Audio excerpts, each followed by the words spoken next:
अस्सलाम वालेकुम नाज़रीन। प्रोग्राम है आज पाकिस्तान के 7 अली अमीन गंडापुरी को गिरफ्तार कल किया गया। क्यों किया गया, किस वजह से, और वो वजह सामने आ गई।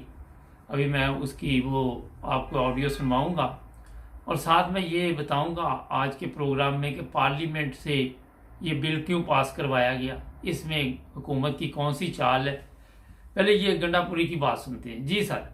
मेरा पहला पैगाम इस पीडीएम की पूरी हुकूमत को है कि अगर इन्होंने इमरान खान को गिरफ्तार किया तो हम अवामी ताकत से इस्लामाबाद के ऊपर कब्जा कर लेंगे।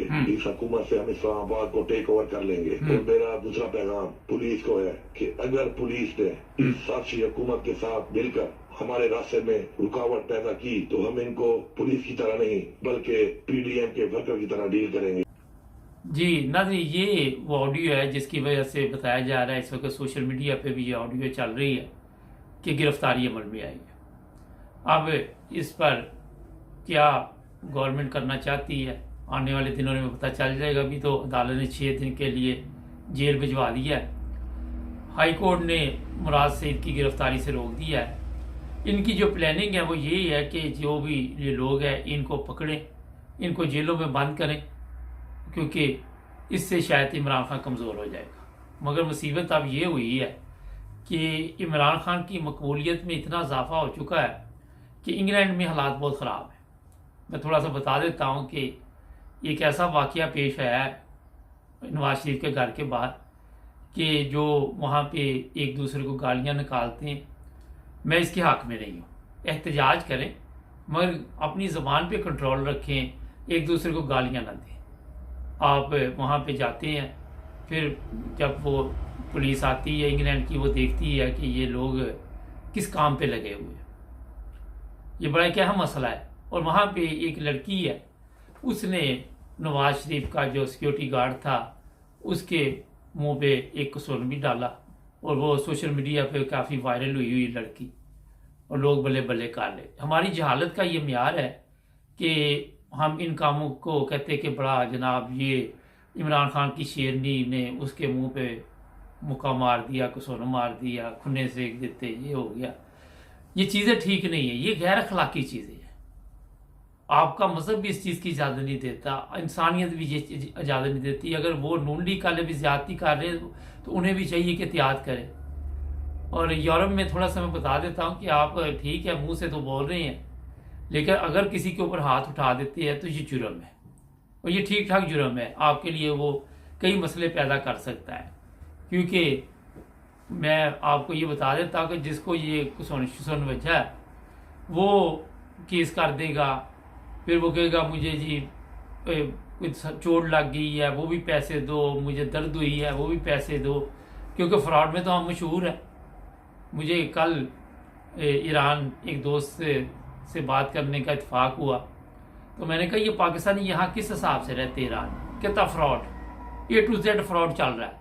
कहता है बस इसी काम में लगे रहते। ईरानी बड़े अच्छे लोग हैं मगर हमारी वही हालत है जो पाकिस्तान में है। वहाँ भी आज आटे की लाइनें लगी हुई थी तो बताया जा रहा था कि रिश्वत लेके आटा दिया जा रहा है।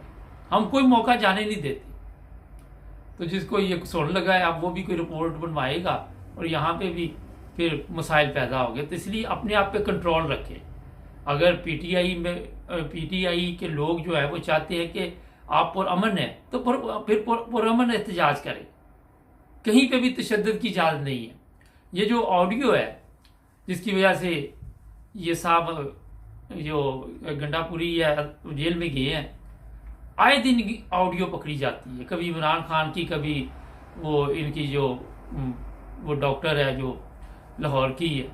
तो ये एहतियात नहीं करते। क्यों इस तरह के पैगाम देते हैं, क्यों इस तरह की गुफ्तगू करते हैं जो गैर कानूनी भी है, गैर अखलाकी भी। लेकिन आप जो कुछ कह रहे हैं वो मेरा ख्याल अदालत इन चीज़ों पे नहीं जाती जब तक आपने कोई हमला कर नहीं दिया। यूरोप में तो यही है कि जब तक आपने कोई ऐसा काम कर नहीं दिया उस वक्त तक आपको पुलिस नहीं पकड़ती। जब आप कर देते हैं तो फिर पकड़ती है। यहाँ पाकिस्तान में तो आपने कुछ किया या नहीं किया आप पकड़े जाते हैं। नाज़रीन, मैं एक चीज़ आपको बता दूं कि अखलाकी तौर पे कोई भी है, चाहे वो पीडीएम से है, चाहे वो पीटीआई से है, चाहे वो किसी से भी है, काफ़ी हम पीछे जा चुके हैं, अखलाकी हालत हमारी काफ़ी ख़राब हो चुकी है। ये भी आप कह सकते हैं कि अखलाकी हालत का खाना ख़राब हुआ हुआ। और यही चीज़ें जब बच्चे देखेंगे, जब नौजवान नस्ल देखती है या छोटे बच्चे देखेंगे, और हमने कहाँ से सीखा? पंजाबी फिल्मों से। और वहाँ पे गलत को हम गलत नहीं कहते, अखलाकी हालत हमारी ये है।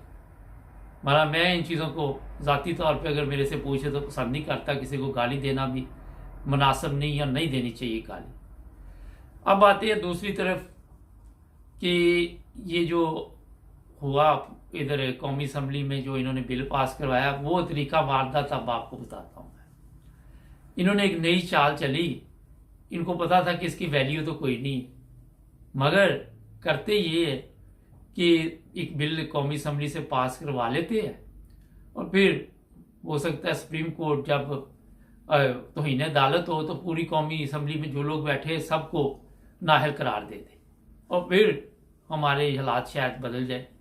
लेकिन यहाँ पे आपको मैं बता दूँ, जो फैसला लिखा है वो सारा शहबाज शरीफ पे है कि जो ज़ाहिर है मुल्क चला रहा है, वज़ीर आज़म होता है।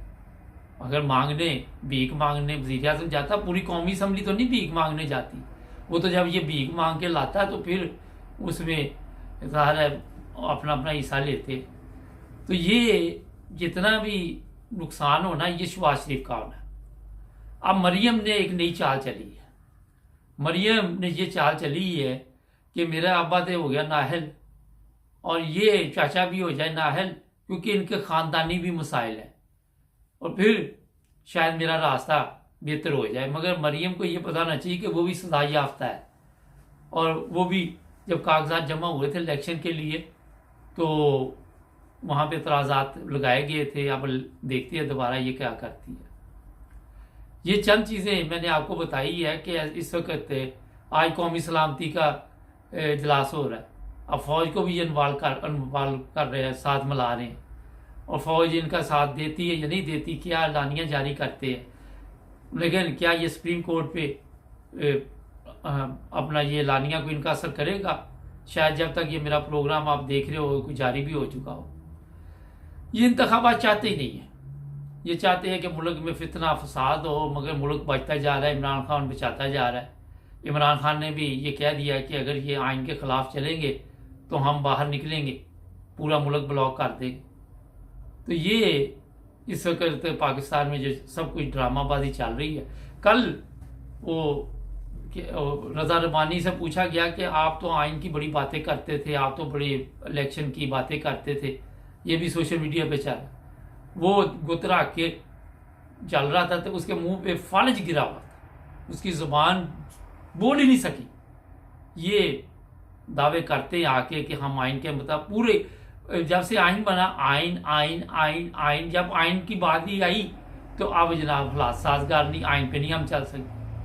आप अंदाज़ा लगाए ये बूढ़े हो गए, कब्र में इनकी टांगे हैं, मगर ऐसे हराम खोर हैं आप उस चीज़ का सोच भी नहीं सकते। आपकी सोच भी नहीं वहाँ पे जा सकती। जितने जितने बड़े ये बूढ़े बैठे हुए हैं वहाँ पे पार्लियामेंट में या सेनेट में, इनसे बड़ा हरामखोर आपको नजर नहीं आएगा। ऐसी ऐसी चालें चलते हैं और सारा अभी जी मुल्क का नुकसान हो जाएगा।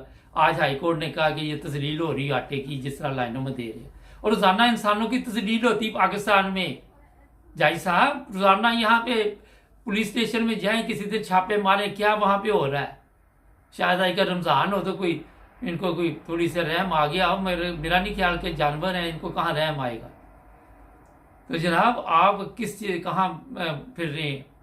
आटा लेने के लिए लोग मर रहे हैं, पानी के लिए मर रहे हैं, चीनी के लिए मर रहे हैं। किस हिसाब में यार डाल दिया आपने इस मुल्क के लोग। वहाँ पे बैठते हैं, अपनी पड़ी हुई है, अवाम की नहीं पड़ी हुई। वो जो फौज के ऑफिसर साथ बैठे वो यहाँ पे उठाए ना आवाज़ कि यार ये बंदे मर गए हैं, वहाँ पे क्यों नहीं ये आवाज़ उठाते? क्योंकि ये सब साथ मिले हुए, सब एक ही है। इन सब का जो मकसद है एक ही है कि कौम को जलीलो ख्वार करना, भीख मांगना। कौम को भी भीख पे लगा दिया। ये भीख ही है ना, आटा मांगने जा रहे हैं, वजीर आजम भी भीख मांग रहा है, पूरी कौम को भीख मांगने पर लगा दिया। सोशल मीडिया पे भी भीख मांगनी शुरू कर दी है। ये हालत होगी इनकी। नाज़रीन हमारे चैनल को सब्सक्राइब कर जुड़े रहे हमारे साथ।